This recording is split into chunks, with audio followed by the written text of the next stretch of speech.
This story is titled, I Am Deaf, but My Golden Brother and My Wife used that to stole my inheritance. But karma had other plan. Hey everyone, we put a lot of time and effort into finding these stories to keep bringing you the best content. If you enjoy what I do, it would mean the world if you hit that subscribe button. Your support really makes all the difference and keeps this journey going strong. Thanks so much for being here with me.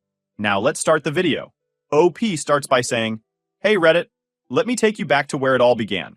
My name's Dan, and my life was pretty normal. Until it wasn't. Growing up, my family wasn't what you'd call perfect, but we were close. My dad, Mark, was the kind of guy who could fix anything. Cars, roofs, or a bad mood. He didn't just build things. He built relationships. That's why his construction company, Markwell Builders, wasn't just successful. It was a family legacy. Then there was my brother, Michael. Picture the golden boy. Tall, charismatic, with this ability to make everyone love him within 5 minutes of meeting him. People adored Michael, but he had a knack for overshadowing me. You see, I was born deaf. While my parents did everything they could to make life easier for me, Michael always treated me like I was some fragile little bird that needed constant protection. Don't get me wrong, I don't hate my brother. We were just different. Where he thrived on attention, I thrived on solitude. I loved working with my hands, just like Dad. I found peace in the quiet rhythm of tools and machines. While Michael was busy being the star of every family gathering, I'd be in the garage tinkering with blueprints or fixing up Dad's old truck. When Dad passed away last year, it felt like my world had been flipped upside down. He was my anchor. Losing him wasn't just personal. It also left a massive void in the company. Dad built Markwell Builders from the ground up, and now it was up to Michael and me to carry it forward. Dad's will was straightforward. Michael and I were to split the company 50-50. It seemed fair, right? But it wasn't just about numbers, it was about trust. And in hindsight, maybe Dad trusted Michael a little too much. Michael and I agreed to divide responsibilities. He'd handle the business side, client meetings, networking, and marketing. I'd oversee operations, making sure our projects were up to Dad's standards. On paper, it made sense. In reality, it was a recipe for disaster. Michael was, how do I put this? Reckless. He loved grand gestures, throwing money at big marketing campaigns, cutting corners to finish projects faster, and hosting lavish dinners to impress clients. Meanwhile, I was the one who'd have to deal with the fallout. Unhappy workers, botched plans, and budgets that didn't add up. Still, I kept my head down and focused on my part. I wanted to honor Dad's legacy, even if it meant cleaning up after Michael. Around this time, Sophia entered the picture. She was Michael's secretary, a stunning woman with sharp wit and a smile that could melt ice. I'll admit, the first time I met her, I was struck. She had this way of making you feel like you were the only person in the room. Michael was quick to notice my interest. You should ask her out, he'd said one day, grinning like a cat who'd just caught a mouse. She's perfect for you, Dan. Trust me. I hesitated. Dating wasn't something I'd done much of. Growing up deaf in a hearing world made me feel disconnected sometimes. But Michael was persistent, and Sophia, she was kind, understanding, and patient in a way that felt rare. Sophia and I started dating. She made an effort to learn sign language, which meant the world to me. For the first time in a long time, I felt like someone truly saw me, not as Michael's brother or the deaf guy, but as Dan. Within months, we were married. Looking back, I'll admit it felt fast. But at the time, it seemed like everything was finally falling into place. Michael was thrilled, or so he said. He even offered to help us settle into married life, saying things like, "We're family. We've got to look out for each other." But cracks started forming almost immediately. Sophia began spending more time at the office with Michael, claiming they were streamlining operations or going over client proposals. At first, I didn't think much of it. After all, she was part of the company now, and Michael had always been the outgoing, business-savvy one. Still, something felt off. While Sophia and Michael were busy playing power couple at the office, I noticed small changes in how things were run. Sophia started questioning my decisions, suggesting I leave the details to the experts. Michael backed her up, saying I should focus on what I was good at, managing construction projects. Then came the paperwork. Sophia and Michael started pushing me to sign documents I didn't fully understand. They assured me it was for the company's benefit, that it would streamline processes and protect my interests. I didn't want to seem paranoid, so I signed. I didn't realize it at the time, but I was slowly signing away control of my half of the company. At home, Sophia became distant. She started working late more often, claiming the company needed her. I wanted to believe her, but the whispers and glances between her and Michael were becoming harder to ignore. One night, I found myself alone in the house, scrolling through old photos of Dad. I missed him so much it hurt. He would have known what to do. He would have seen through whatever game Sophia and Michael were playing. But I wasn't Dad. I was just Dan, the quiet, dependable brother who always stayed in the background. Or so they thought. It all started with the little things. Sophia stopped signing as much around me. At first, I thought she was just tired or stressed from work. But then there were the times when I'd walk into a room and she'd quickly put her phone down or end a video call. Once, I caught her laughing with Michael in the kitchen. I couldn't hear them, of course, but their body language said it all. Leaning in close, heads tilted together, like they shared some inside joke. When I walked in, they both froze. Michael recovered quickly, flashing his trademark grin. "Hey, little bro," he signed dramatically, like he always did when he wanted to seem cheerful. "We were just talking about the next big client meeting. You should swing by." Sophia avoided my eyes, muttering something under her breath I couldn't read. I didn't push. Maybe I should have, but when you're deaf, you get used to missing pieces of conversations. People forget to sign, or they wave you off with, "It's nothing important." Sophia started coming home later and later. She'd text me, short messages like, "Working late with Michael," or "Big project, don't wait up." She rarely offered details, and when I'd ask her about it, she'd just smile and say, "It's for the company. You know how it is." I tried to believe her. I wanted to believe her. But one night, I decided to drop by the office. I didn't text her first. I wanted to surprise her with coffee and snacks, just a little gesture to remind her I cared. When I walked in, the place was dark except for the light coming from Michael's office. Their shadows danced on the frosted glass. They were close. Too close. I stood there watching as Sophia reached out and brushed a piece of lint off Michael's shoulder. They weren't working. My hands clenched around the coffee tray, and for the first time, I felt the full weight of being deaf. I couldn't storm in and demand answers. I couldn't overhear their conversation to confirm my suspicions. All I could do was stand there, invisible and ignored. When Michael noticed me, his expression shifted. Guilt, then his usual charm. He waved me over, signing, "Dan, you should have told us you were coming. We were just wrapping up." Sophia turned, her face unreadable. "You should be home," she signed, her movements stiff and deliberate. I didn't respond. I just handed them the coffee, forced a smile, and left. A few weeks later, Sophia handed me a stack of papers. She smiled, but it didn't reach her eyes. "These need your signature," she said, signing the words lazily, like she couldn't be bothered to translate properly. "What's this for?" I signed back. "Just some legal stuff for the company." "It's routine," she replied, brushing me off. Michael leaned against the doorframe, watching us. "Don't stress, Dan. Sophia's got it all under control. You don't need to worry about the boring stuff." I hesitated. The papers were full of legal jargon I didn't understand. I felt stupid for not knowing what I was looking at, but Michael was quick to reassure me. "Come on, little bro. Do you really think I'd screw you over?" I hated how much I wanted to trust him. So, I signed. A few days later, I noticed Sophia's phone buzzing on the kitchen counter.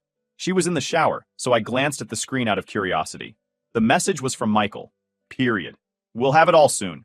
He doesn't suspect a thing." My blood ran cold. I took a photo of the message with my phone, my hands shaking. Then, I started looking through the paperwork I'd signed. I couldn't make sense of most of it, but one line stood out. Transfer of shares. I felt sick. They weren't just keeping secrets. They were stealing from me.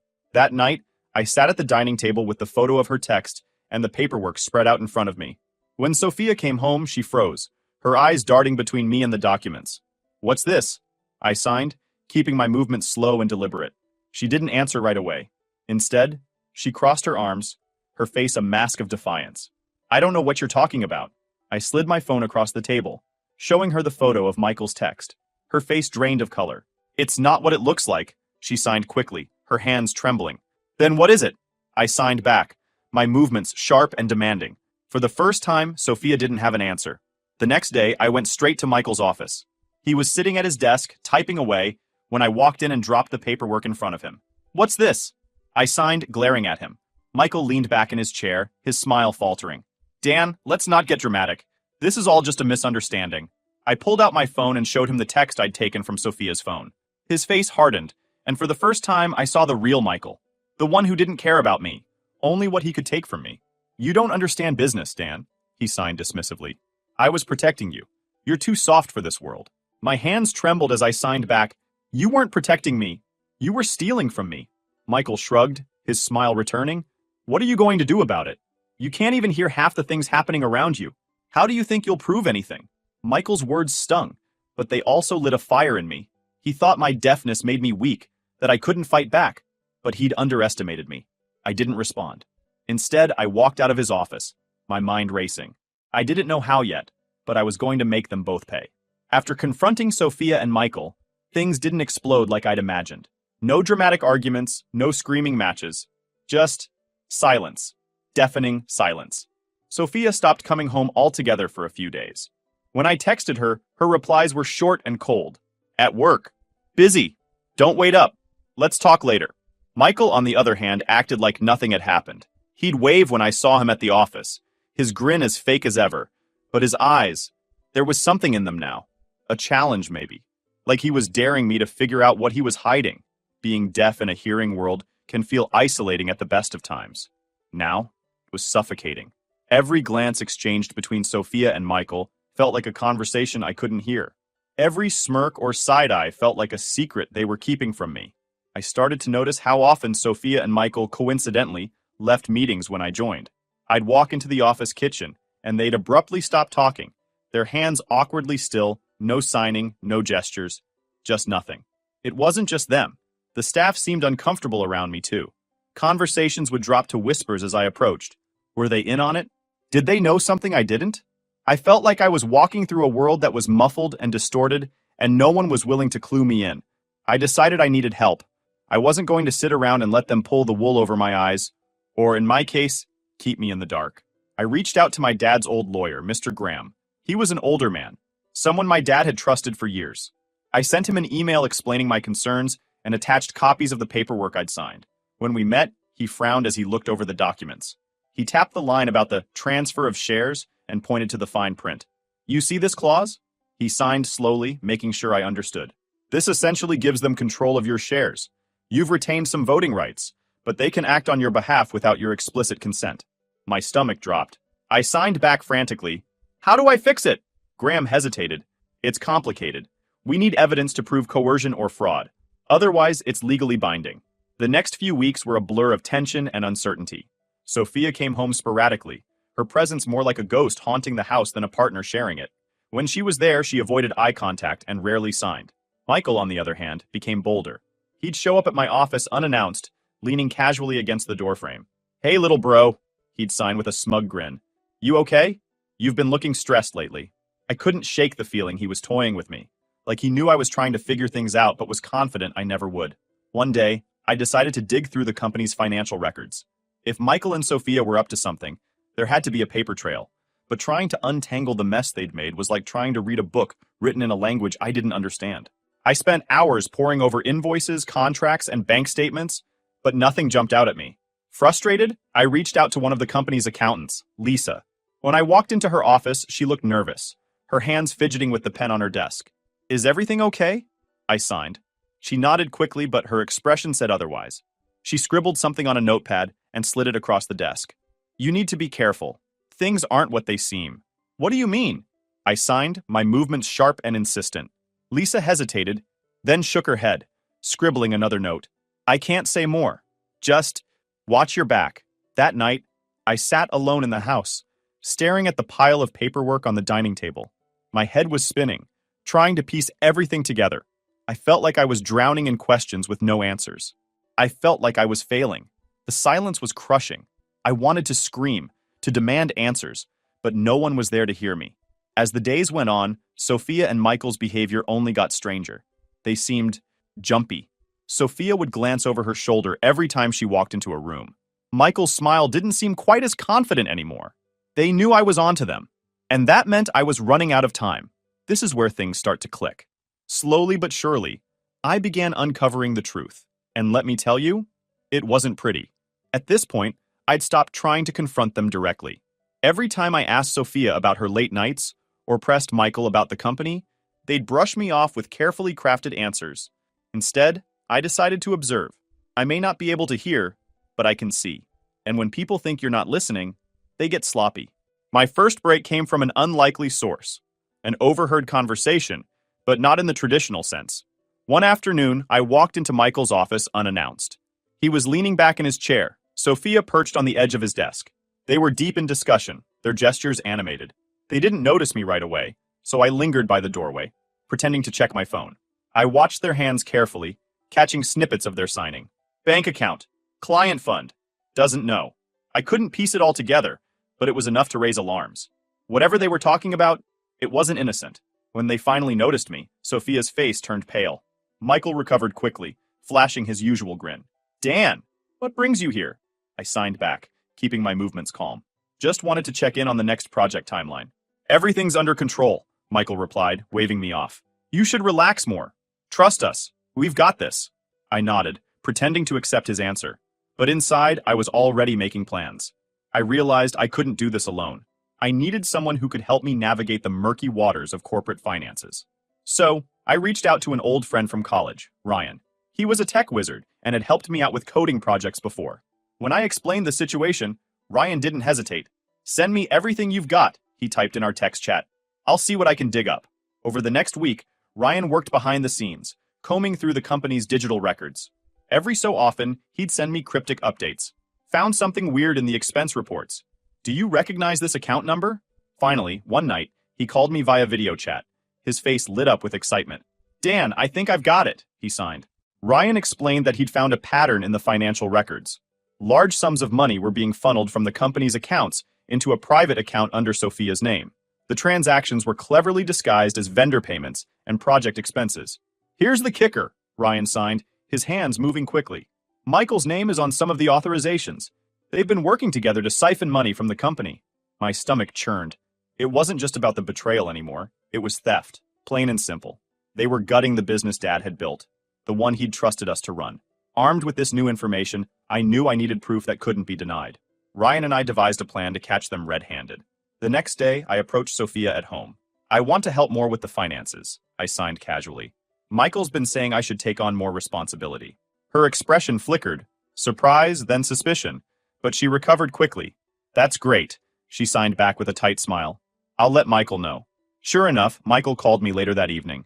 Dan, are you sure about this? Finances aren't your thing. I want to learn, I signed, keeping my expression neutral. It's important to me.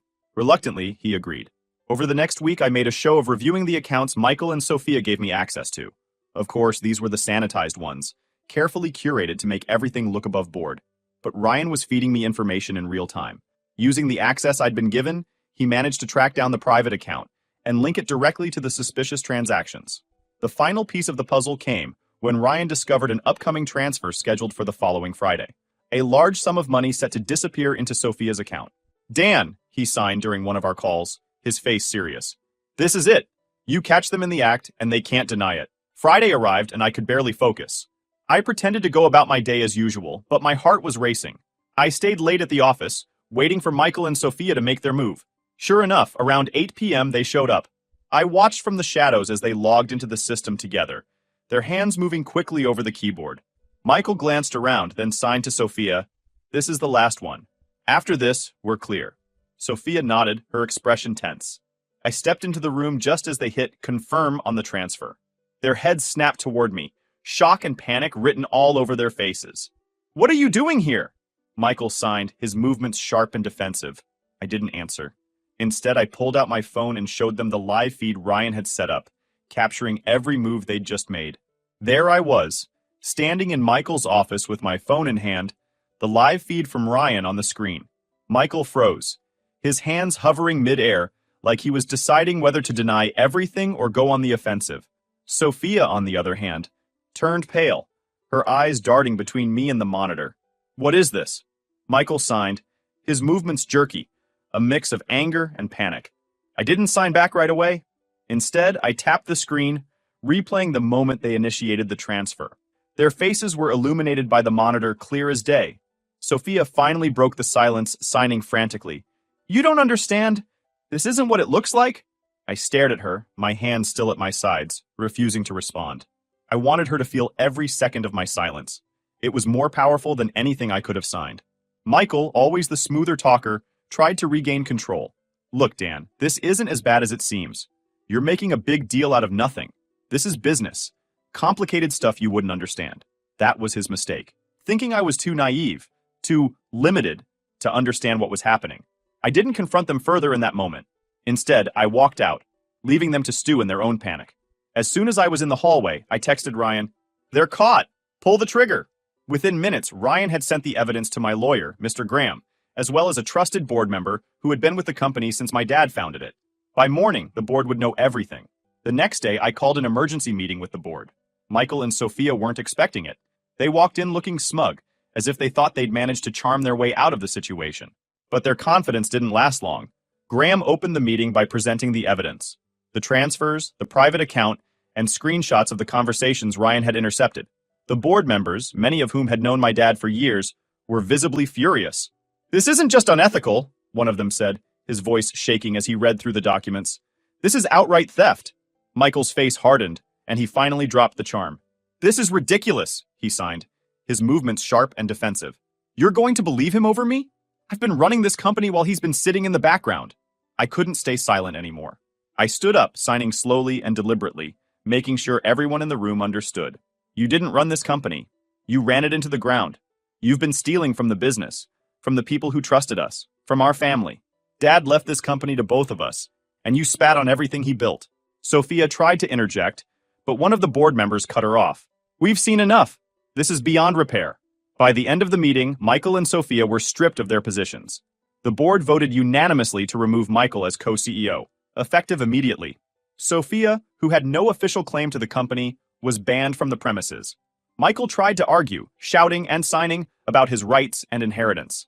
But Graham calmly reminded him that his actions violated the terms of his ownership, leaving the board with no choice but to take legal action. As security escorted him out of the building, Michael turned to me, his face a mix of rage and desperation. "You think you've won?" he signed, his movements wild. "This isn't over, Dan.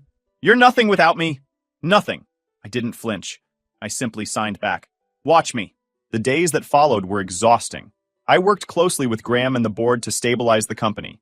Clients needed reassurance, employees needed answers, and the financial mess Michael and Sophia had created needed untangling.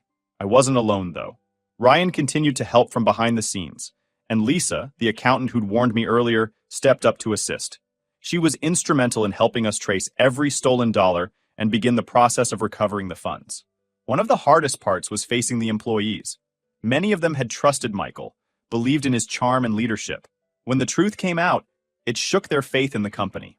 At a staff meeting, I stood in front of them, nervous but determined. I signed my speech while Lisa interpreted for the hearing employees. "I know this has been a difficult time," I began. "Many of you feel betrayed. So do I. But my father built this company on trust, integrity, and hard work. Those values haven't changed, and as long as I'm here, they never will." The room was quiet, but I could see nods of agreement. It wasn't much, but it was a start. Of course, Michael wasn't going to go quietly. He hired a lawyer and began fighting the board's decision, claiming he was unfairly removed. He also started spreading rumors, trying to paint me as incompetent and unfit to lead. But the evidence was against him. Every court filing, every public statement he made only dug his hole deeper. Meanwhile, Sophia disappeared. No texts, no emails, no sign of her anywhere. Part of me was relieved. I didn't want to see her face again, but another part of me wondered what she was planning. By the end of it all, I was exhausted. The company was stabilizing, the legal battles were underway, and Michael was scrambling to save himself. Once on a rainy Friday night, I remember it vividly because I was still at the office, finishing up a proposal for a new client. The storm outside was relentless, the kind that rattles windows and turns streets into rivers. Michael had been quiet for a few days. Too quiet. After his removal from the company, I knew he was plotting something, but I didn't know what. Sophia had vanished completely, leaving behind only a trail of unanswered questions and bad memories. Around 9 p.m., I got a text from Ryan. "Just heard from Lisa. Michael's been trying to access company accounts again. Be careful." I sighed, my frustration bubbling to the surface. When would he give up? Unbeknownst to me at the time, Michael wasn't just plotting, he was panicking. Losing the company had hit him hard, but it was the public fallout that really sent him spiraling. His reputation was in shambles, and his charm wasn't enough to fix it. That night, he and Sophia met up at a high-end restaurant downtown. Witnesses later told me they were arguing, gesturing wildly, their voices raised loud enough for nearby tables to notice. "I gave up everything for this!" Sophia reportedly shouted, slamming her glass on the table. "And you think I didn't?" Michael shot back. "Do you know how hard I worked to build this? And now it's all gone because of him." Their fight continued as they left the restaurant.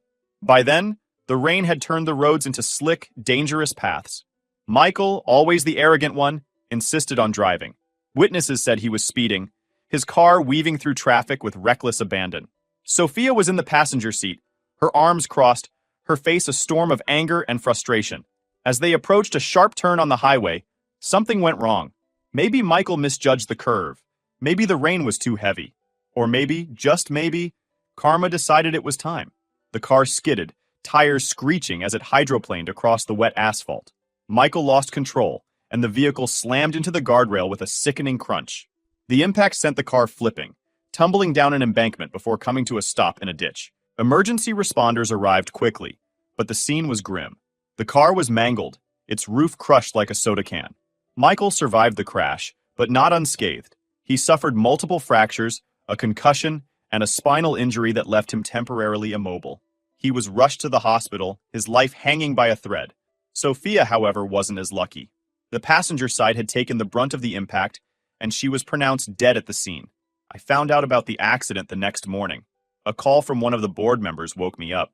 They sounded shaken. "Dan," they said, their voice trembling. "There was an accident last night. Michael's in the hospital. Sophia didn't make it." I sat there, the words sinking in like stones. I didn't know how to feel.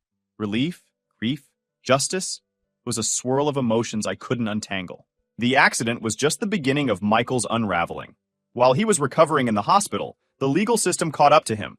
With the evidence Ryan and Graham had gathered, the board filed a lawsuit for embezzlement and breach of fiduciary duty. He didn't have the resources to fight back. His assets were frozen, his reputation obliterated, and his charm couldn't save him anymore. It's strange, isn't it? How life has a way of balancing the scales. I didn't plan for any of this to happen. I just wanted the truth. But Karma? She works on her own timeline. Michael and Sophia thought they could outsmart everyone, that they could take what wasn't theirs and walk away unscathed. But in the end, their greed and arrogance were their undoing. Now, I'm focused on rebuilding the company. It's not easy, but it's worth it. Every day, I'm reminded of my dad's values: honesty, integrity, and hard work. And every day, I strive to honor them. As for Michael, I haven't seen him since the accident. Word is he's moved out of state, trying to start over. But no matter where he goes, he'll carry the weight of his choices. And me? I'm finally free. Free from their lies, their schemes, and their shadows. Thanks for sticking with me through this wild ride, Reddit. It's been cathartic to share, and I hope it's a reminder to everyone. No matter how dark things get, the truth always finds a way to shine through. Karma may take her time, but she never forgets.